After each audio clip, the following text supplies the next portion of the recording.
Assalamualaikum warahmatullahi wabarakatuh. Saya Hairi Nurpasena Sulapurnama dari semester 3B ingin mereview kembali materi yang disampaikan oleh Profesor Dr. Ibu Hajah Heni Nuraini SHMH, yaitu bab ketiga tentang perbarengan atau gabungan tindak pidana Samenloop atau konkursus.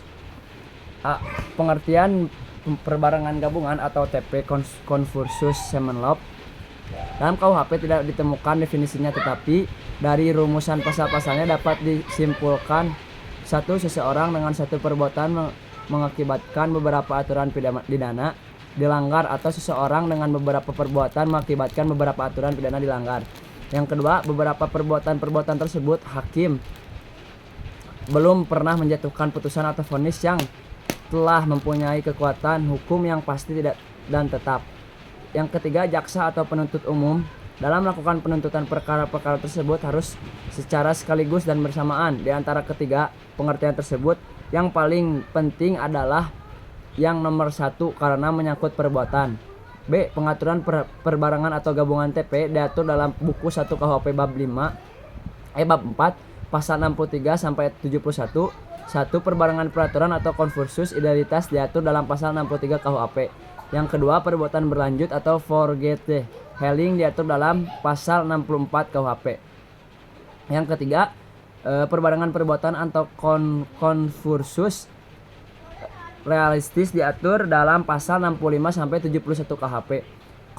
Konkursus idealis dan konkursus realis adalah bentuk konkursus murni, sedangkan perbuatan berlanjut atau forgetting adalah bukan untuk konkursus murni.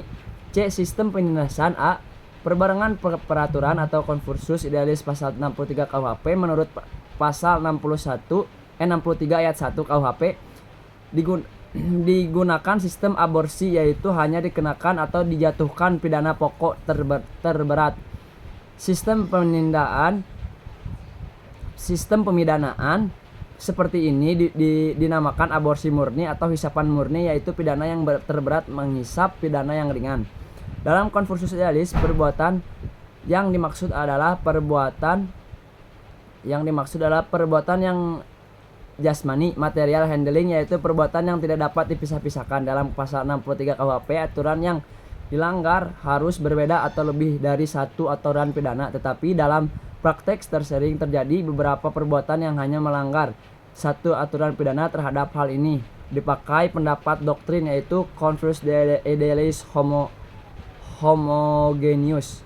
Perbuatan yang B. Perbuatan berlanjut atau forget handling menurut pasal 64 ayat 1 berlaku sistem aborsi, yaitu hanya dikarenakan satu aturan pidana dan jika berbeda-beda dikarenakan ketentuan yang memuat ancaman hukum pidana pokok yang terberat. Yang kedua, pasal 64 ayat 2 merupakan aturan khusus dalam pemalsuan dan perusakan mata uang. Yang ketiga, pasal 64 ayat 3 merupakan ketentuan khusus dalam hal kejahatan ringan yang merupakan perbuatan berlanjut. Menurut MVT, syarat perbuatan berlanjut adalah ada niat yang merupakan perbuatan yang terlarang. 2. Di antara perbuatan tersebut dilakukan tidak terlalu lama. Yang ketiga, yang terakhir, tindakan pidana yang dilakukan harus sejenis. Mungkin cukup sekian dari saya. Mohon maaf bila ada kesalahan. Assalamualaikum warahmatullahi wabarakatuh.